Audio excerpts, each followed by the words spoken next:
ونصلي ونسلم على رسوله الكريم. أما بعد فأعوذ بالله من الشيطان الرجيم. بسم الله الرحمن الرحيم. ولئن أذقنا الإنسان منا رحمة ثم نزعناها منه إنه ليئوس كفور. ولئن أذقناه نعماء بعد ضراء مسته ليقولن ذهب السيئات عني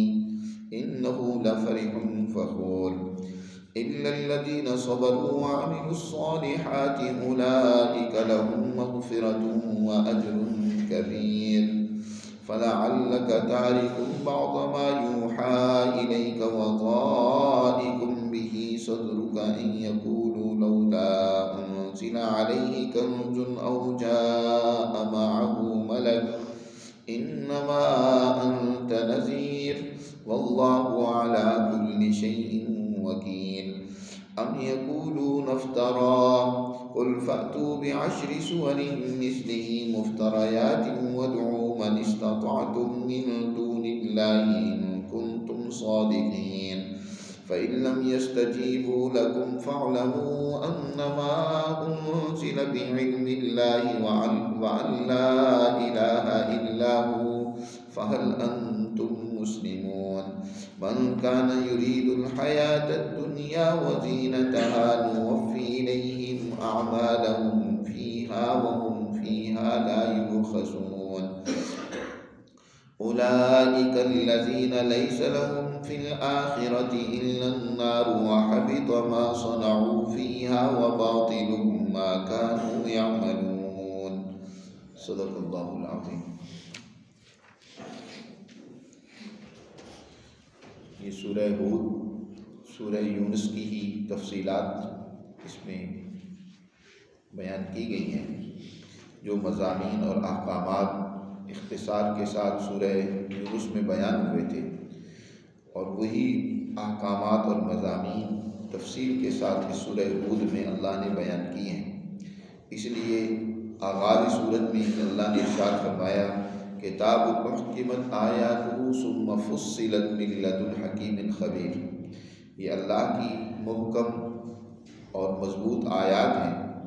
اور پھر اس حکیم خبیر کی طرف سے ان کی تفصیل بیان کی گئی ہے. اس سورہ مبارکہ میں 4 بنیادی دعوے ذکر کیے گئے ہیں، جن میں سب سے پہلا دعویٰ تو یہ تھا کہ انسانوں کو صرف اللہ کی بندگی اور غلامی کرنی چاہیے. اللہ تعبدوا الا اللہ اننی لکم منہ نذیر و بشیر، کہ اے لوگو صرف اللہ کی غلامی اور اطاعت کرو، کسی اور کی غلامی اختیار کرنے کی تمہیں اجازت نہیں ہے. اور نبی کریم صلی اللہ علیہ وسلم اسی حوالے سے دنیا میں تشریف لائے کہ جو لوگ اللہ کو چھوڑ کر غیروں کی غلامی اختیار کرتے ہیں تو اس کے نتائج کیا نکلیں گے. دنیا میں بھی ذلت و رسوائی اور آخرت میں بھی بربادی. تو اس حوالے سے حضور صلی اللہ علیہ وسلم کی شان واضح کی گئی کہ میرا کام دنیا میں نذیر میں نذیر ہوں، یعنی دنیا میں انسانوں کو خبردار کرنے والا ہوں کہ تمہاری اللہ کے سوا دوسروں کی غلامی کے کیا نتائج نکلیں گے. اور دوسری بات جو قرآن نے یہاں واضح کی تھی یا جو دعویٰ ذکر کیا وہ یہ کہ اس کائنات میں کوئی چیز بھی اللہ سے مخفی نہیں ہے.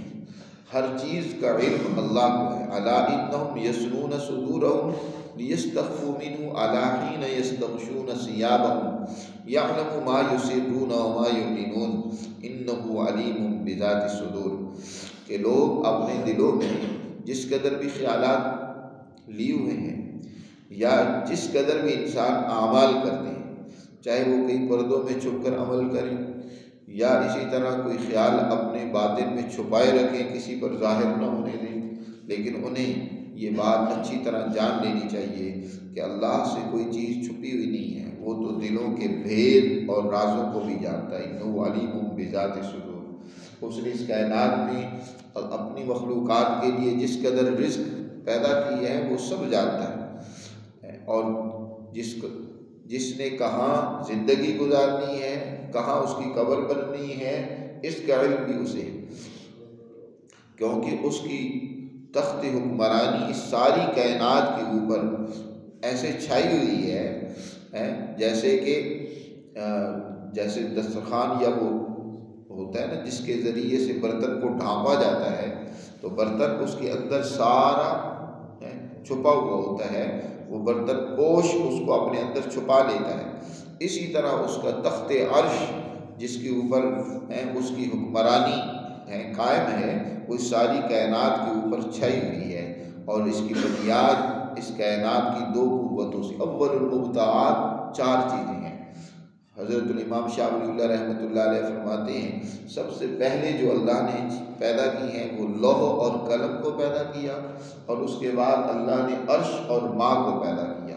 یعنی پانی کی طاقتیں اور قوتیں جو زمین کے اندر ہیں، اور دوسری عرش کی طاقتیں اور قوتیں جو آسمان میں اللہ نے پیدا کی۔ دونوں کے میلاب سے اللہ تعالیٰ نے سینکڑوں لاکھوں کروڑوں مخلوقات کو پیدا کیا۔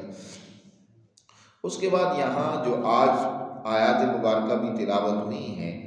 ان میں سب سے پہلے تو انسانی ایک کمزوری کا ذکر کی ہے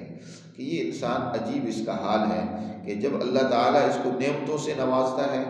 طرح طرح کے انعامات اسے عطا کرتا ہے، تو اس وقت یہ انسان کیا ہے، کفور اور ناشکرہ بن جاتا ہے جی۔ یہ انسان غافل ہو جاتا ہے، غفلت میں مبتلا ہو جاتا ہے۔ انسان کو جب صحت ملے، مال و دولت ملے، اور اس کو اولاد ملے، جو دنیا کی جس قدر بھی نعمتیں ہیں جب انسان کو حاصل ہوتی ہیں، تو بجائے اس کے کہ اللہ کا شکر گزار بندہ بنے جی اور اللہ کی نعمتوں کی قدر کرے اور ان کا درست استعمال کرے، الٹا غفلت میں مبتلا ہو جاتا ہے اور کوتاہیوں میں، ظلم و زیادتیوں میں، بدماشیوں میں فخور بن جاتا ہے۔ اور اگر دوسری طرف اگر انسان کی سے اللہ نعمت سلب کر لے اور اس پر کچھ تنگی اور تکلیف ڈال دے، تو اب دوسری حالت انسان کی یہ پیدا ہو جاتی ہے کہ وہ بالکل یئوس و کفور بن جاتا ہے، مایوس ہو جاتا ہے، زندگی سے ہی مایوس ہو جاتا ہے، عمل کو چھوڑ کر بیٹھ جاتا ہے اور اس طریقے سے ناشکری کرنے لگ پڑتا ہے۔ تو یہ انسان کی حالت جو ہے، یاد رکھیں قوموں کے اندر تباہی و بربادی کی یہی 2 صورتیں ہوتی ہیں۔ اللہ نے یہاں انسان کا بڑا ہی بہترین انالیسس اور تجزیہ کیا ہے کہ دیکھیں یا تو یہ غافل ہو جائے گا یا مایوس اور کفور بن جائے گا، ناشکرہ ہو جائے گا۔ تو یہ دونوں حالتیں کسی قوم کے لیے تباہی و بربادی کی ہوتی ہیں۔ جو غافل ہو جانا، غفلت بھی انسان کو برباد کر دیتی ہے، اور مایوس ہو جانا یہ بھی انسان کے لیے تباہی و ہلاکت کا باعث ہے۔ تو قرآن نے یہاں اس کا ذکر کر کے فرمایا جو مجھ پر ایمان رکھنے والے ہیں، جو میری تعلیمات کو ماننے والے ہیں، ان میں یہ دونوں حالتیں پیدا نہیں ہوتی۔ وہ پوری ثابت قدمی کے ساتھ حالات مخدوش بھی ہو جاتے ہیں، یعنی کبھی حالات ساتھ نہیں دے رہے ہوتے، تنگی بھی آ جاتی ہے، لیکن وہ مایوس نہیں ہوتے، وہ اپنی پوری جرأت اور ہمت کے ساتھ اپنے عمل اور کام کو جاری رکھتے ہیں، اور اگر ان کو نعمت ملے تو اب اس نعمت کو ضائع نہیں کرتے، برباد نہیں کرتے، بلکہ اللہ کی نعمت کی قدر کرتے ہیں اور درست اور صحیح اس کا استعمال کرتے ہیں۔ فرمایا وَلَئِنْ أَذَقْنَا الْإِنسَانَ، انسان کو اگر ہم چکھائیں رحمتاً، اپنی رحمت، منا رحمتاً، اپنی طرف سے مہربانی، صحت دیں، مال و دولت دیں، اولاد دیں، یا جو دنیا کی جس قدر بھی نعمتیں ہو سکتی ہیں، ہم اگر انسان کو یہ عطا کریں، ثم نزعناها، دینے کے بعد پھر ہم وہ نعمت اس سے چھین لیں، اس سے واپس لے لیں، کہ جو صحت تھی بیماری میں بدل گئی، مال تھا غربت آ گئی، اولاد وہ نافرمان ہو گئی یا فوت ہو گئی، تو پھر یہ انسان کیا ہو جاتا ہے، انہ لیئوس کفور، بے شک یہ انسان بہت مایوس ہو جاتا ہے، کفور ناشکری میں مبتلا ہو جاتا ہے اور اس طریقے سے غلط راستہ اختیار کر لیتا ہے۔ یئوس مبالغے کا صیغہ ہے جس کا معنی ہے بہت زیادہ مایوس ہو جانا، جیسے آج ہماری قوم کا حال ہے۔ اس بدحالی میں حکمرانوں کی بدماشی اور ملک کی اس ابتری کو دیکھ کر ہمارا نوجوان، ہمارا ملک کا باسی وہ مایوس ہوا بیٹھا ہے کہ اب کچھ نہیں ہو سکتا، اب تو قیامت ہی کا انتظار ہے کہ کوئی حضرت عیسیٰ علیہ السلام تشریف لائیں، کوئی امام مہدی آئیں اور وہی حالات کو سدھاریں، مگر نہ کچھ نہیں ہو سکتا، مایوس ہو جاتا ہے انسان۔ یاد رکھو قوموں میں یہ مایوسی تباہی و بربادی کا باعث ہوتی ہے۔ قرآن نے متعدد مقامات پر مختلف جگہوں پر اس مایوسی کا ذکر کر کے انسان کو متنبہ اور خبردار کی ہے کہ مایوس نہیں ہونا۔ خاص طور پر آپ ان حالات میں دیکھیں کہ نبی کریم صلی اللہ علیہ وسلم تنے تنہا دعوت اسلام پیش کرتے ہیں، ہر طرف سے مخالفت کی یلغار ہے، ہر طرف سے وقت کے لیڈر، رہنما اور سردار حضور اور حضور پر ایمان لانے والے مختصر سی جماعت ہیں، ان کے اوپر کیا ہے شورش کیے ہوئے ہیں، ان پر ظلم و زیادتی کا بازار گرم کیے ہوئے ہیں، ہر طرح سے ستا رہے ہیں، لیکن مایوس نہیں ہوئے۔ نہ حضور کی جماعت میں سے کوئی فرد بھی مایوس نہیں ہوا، پورے عزم کے ساتھ قائم و دائم ہیں اپنے اس نظریے اور فکر پر، اور آپ صلی اللہ علیہ وسلم اپنے مستقبل کی کامیابی پر پورا یقین رکھے ہوئے ہیں۔ اس لیے آپ صلی اللہ علیہ وسلم ہجرت میں بھی ہجرت فرما رہے ہیں، چھپ کر گویا وطن چھوڑ رہے ہیں، کوئی ابھی ساتھ فوج نہیں ہے، کوئی کچھ نہیں ہے، لیکن سراقہ ابن جاشم کو کیا کہتے ہیں کہ سراقہ وہ وقت دور نہیں ہے جب کسریٰ کے کنگن تیرے ہاتھوں میں ہوں گے، کسریٰ ایران اس کا وہ لباس اور جبہ تو نے پہنا ہوا ہوگا، یعنی وہاں بھی حکمرانی ہماری قائم ہوگی۔ تو حضور صلی اللہ علیہ وسلم کبھی بھی اور حضور کی جماعت مایوس نہیں، لیکن عام انسان کی حالت کا ذکر کیا، اس میں کافر بھی ہے اور عام انسان کوئی بھی ہو سکتا ہے۔ وَلِنْ أَذَقْنَاهُ نَعْمَاءَ بَعْدَ ضَرَّاءَ، اور اگر ہم اس انسان کو تکلیف پہنچنے کے بعد، جسے تکلیف پہنچی تھی اس کے بعد ہم اس کو نعمت عطا کرتے ہیں۔ پہلے ذکر کیا کہ ہم اگر اس کو نعمت دیتے ہیں اور پھر نعمت چھین لیتے ہیں، اب یہ ہے کہ انسان کو تکلیف پہنچی ہوئی تھی، مصیبت میں تھا، کسی آزمائش میں تھا، اور اللہ اس کو دور کر دیتا ہے اور نعمت عطا کر دیتا ہے۔ تو پھر لَيَقُولَنَّ ذَهَبَ السَّيِّئَاتُ عَنِّي، بڑے ڈیگے مارتے ہوئے فخر و غرور میں کہتا ہے ہماری تکلیفیں دور ہو گئی ہم سے، یہ تو ہم نے فلاں کام کیا، محنت کی، اور اس کے نتیجے میں یہ تکلیفیں دوری ہم سے ہونی تھی۔ إِنَّهُ لَفَرِحٌ فَخُورٌ، قرآن کہتا ہے کہ اب شیخیہ اور ڈینگے مارنے لگ پڑتا ہے اور تکبر و غرور سے کام لینے لگ پڑتا ہے، مغرور ہو جاتا ہے، غفلت میں مبتلا ہو جاتا ہے۔ اکبر الہ آبادی نے ایک بڑا اچھا شعر کہا ہے، وہ کہتے ہیں اکبر آدمی اس کو نہ جانیے گا، گو ہو کیسا ہی صاحب فہم و ذکا، جسے عیش میں یاد خدا نہ رہی، جسے تیش میں خوف خدا نہ رہا۔ اکبر وہ انسان تھوڑا ہی ہے کہ اگر اسے کوئی عیش ملے، راحت ملے، تب مالک کو بھول جائے، اور اگر اسے تیش یعنی مشکل حالات پیش آئیں تو تب وہ مایوس ہو جائے۔ وہ انسان تھوڑا ہی ہے، وہ تو گویا کہ یا تو راحت کا بندہ ہے یا نعمت کا بندہ ہے یا مصیبت کا بندہ ہے کہ بس اسی کا رونا رو رہا ہے۔ تو اللہ کا بندہ ہر حال میں اپنے مالک کو سامنے رکھتا ہے کہ یہ نعمت بھی اسی کی طرف سے آئی تھی، اسی کے حکم کے مطابق استعمال کروں گا۔ آج نعمت اس نے لے لی ہے تو مجھے کوئی پرواہ نہیں ہے، جس مالک نے دی تھی لے لی ہے، کل پھر دے دے گا، میں تو اسی سے مانگوں گا۔ تو اسی لیے آگے ذکر فرمایا إِلَّا الَّذِينَ صَبَرُوا، مگر وہ لوگ مایوس نہیں ہوتے، غافل نہیں ہوتے جو صبر و استقامت سے کام لیتے ہیں، وَعَمِلُوا الصَّالِحَاتِ، اور اچھا کردار ادا کرتے ہیں، أُولَٰئِكَ لَهُم مَّغْفِرَةٌ وَأَجْرٌ كَبِيرٌ، یہی لوگ ہیں کہ ان کے لیے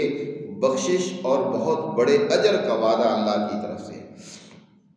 فَلَعَلَّكَ تَارِكٌ بَعْضَ مَا يُوحَىٰ إِلَيْكَ، یہاں سے تیسرا دعویٰ ذکر کیا جا رہا ہے۔ حضور نبی کریم صلی اللہ علیہ وسلم نے جب اپنی دعوت کا آغاز کیا تو آپ صلی اللہ علیہ وسلم کے بارے میں طرح طرح کی باتیں کی جانے لگی۔ سرداران قریش کہتے تھے اچھا محمد آپ ایسا کریں کہ جو آپ کلام ہمیں سناتے ہیں نا، اس میں کچھ ہماری مطلب کی بھی باتیں شامل کر لو۔ ایک بات تو یہ کہتے تھے کہ چلو کچھ ہم اوبندی لوگ، پیچھے سورہ یونس میں بھی گزر چکا ہے کہ کچھ تھوڑی بہت تبدیلی کر دو، کچھ ہماری سرمایہ پرستی کی باتیں جو ہیں، ہماری سرداری کی باتیں جو ہیں، ہمارے دل لبھانے والی، ہم جو یہ بتوں کی پوجا اور پرستش کرتے ہیں، کچھ یہ باتیں بھی اس میں شامل کر لو، کچھ آپ اپنی بات منوا لو، کچھ یہ ہے کہ ہماری بات مان لو۔ قرآن مجید نے پیچھے ذکر کیا ہے کہ حضور صلی اللہ علیہ وسلم سے کہا جا رہا ہے کہ آپ انہیں کہہ دیں کہ میرے اختیار میں ہوتا تو میں کچھ کر لیتا، یہ میرے اختیار کی بات نہیں ہے، یہ تو اس اللہ سبحانہ و تعالیٰ کا کلام ہے جو میں تمہیں سنا رہا ہوں۔ اچھا پھر وہ ساتھ ایک اور اعتراض کرنے لگے، کہنے لگے اچھا یہ بات ہے، تم نہیں تبدیلی کر سکتے تو کم از کم تم کہتے ہو نا میں اللہ کی طرف سے بھیجا ہوا رسول ہوں، تو پھر کوئی فرشتے بھی تمہارے ساتھ ہوتے جو ہمیں تاکید کرتے کہ بھئی ان پر ایمان لے آؤ، اور اگر ہم آپ کو اور آپ کے ساتھیوں کی جب مار کٹائی کرتے ہیں تو ہمیں روک دیتے، فرشتوں کی فوج آپ کے ساتھ ہونی چاہیے تھی۔ اچھا یہ بھی نہیں ہے تو کم از کم آپ کے پاس دولت کا ایک خزانہ ہونا چاہیے تھا کہ دنیا میں لوگوں کی حمایت حاصل کرنے کے لیے جو دولت مند حکمران ہوتے ہیں وہ کیا کرتے ہیں، پیسے تقسیم کرتے ہیں، تو آپ کے پاس بھی خزانہ ہوتا۔ آپ کی حالت تو یہ ہے کہ آپ نان جوی کو ترس رہے ہوتے ہیں، کھانے کو نہیں مل رہا ہوتا، آپ کے ساتھیوں کی حالت بڑی غربت کی ہے، پریشانی کی ہے، تو کوئی مال و دولت آپ کے پاس ہوتا۔ اس طرح کی باتیں حضور صلی اللہ علیہ وسلم کے بارے میں کرتے ہیں، تو قرآن نے یہاں اس کا تذکرہ کرتے ہوئے فرمایا اے پیغمبر ان کی باتوں سے دل تنگ نہیں کرنا، مایوس نہیں ہونا، گھبرانا نہیں، اور اس کی وجہ سے جو ما یوحیٰ الیک اللہ کا حکم اور پیغام آپ کی طرف نازل ہوا ہے اس کے پہنچانے میں آپ کسی قسم کی کوتاہی کریں، ایسا نہیں۔ اللہ کے اس پیغام کو پہنچانے میں آپ اپنی پوری ذمہ داری کے ساتھ اور دل کو مضبوط کرتے ہوئے اپنا پیغام پہنچاتے رہیں، جلد ہی ان کافروں، ان پراپوگنڈا کرنے والوں کی حقیقت تمہارے سامنے آ جائے گی، اس سے گھبراؤ نہیں۔ فرمایا فَلَعَلَّكَ تَارِكٌ بَعْضَ مَا يُوحَىٰ إِلَيْكَ، شاید کہ ایسا ہو کہ بعض وہ باتیں جن کی وحی آپ کی طرف کی جاتی ہے آپ ان کو چھوڑ دیں۔ وَضَائِقٌ بِهِ صَدْرُكَ أَن يَقُولُوا لَوْلَا أُنزِلَ عَلَيْهِ، اور اس کی وجہ سے آپ کا سینہ تنگ ہو جائے، دل تنگ ہو جائے کہ یہ کہ کہتے ہیں لولا انزل علیہ کنز، کہ اس کے اوپر کوئی خزانہ مال و دولت کا کیوں نہیں اترتا، او جاء معہ ملک، یا اس کے ساتھ کوئی فرشتہ کیوں نہیں کھڑا ہوتا۔ آپ انہیں بتا دو انما انت نذیر واللہ علی کل شیء وکیل، آپ کا کام تو ان ظالموں، ان جھوٹے مفاد پرستوں کو ان کے اعمال کے نتائج کی خبر دے دینا ہے، ڈرانا ہے، سمجھانا ہے۔ آپ ان کے ذمہ دار نہیں ہیں، دروغہ نہیں ہیں، وکیل نہیں ہیں کہ زبردستی ان کو آپ اس ظلم سے اور برائی سے اور بدعملی سے روکیں۔ آپ کا کام انما انت نذیر، آپ کا کام تو سمجھانا اور ڈرانا ہے۔ باقی یہ کہتے ہیں ام یقولون افترا، کہ یہ حضور صلی اللہ علیہ وسلم نے خود کلام بنا لی ہے، خود گھڑ لی ہے، تو یہ بھی بڑے اپنے آپ کو قادر الکلام اور عرب کہتے ہیں کہ اپنے معافی ضمیر کو بڑے ہی اچھے انداز میں بیان کرنے والے، اپنے آپ کو بڑے بلیغ شمار کرتے ہیں، بڑے خطیب شمار کرتے ہیں۔ ان کے قصائد خانہ کعبہ کے اندر لٹکے ہوئے تھے کہ ہماری کلام کے مقابلے میں کسی کی کوئی کلام نہیں ہے، کوئی اس جیسی کلام لا کر پیش کرے۔ جی سبع معلقہ ایک کتاب ہے، اس کے قصائد وہاں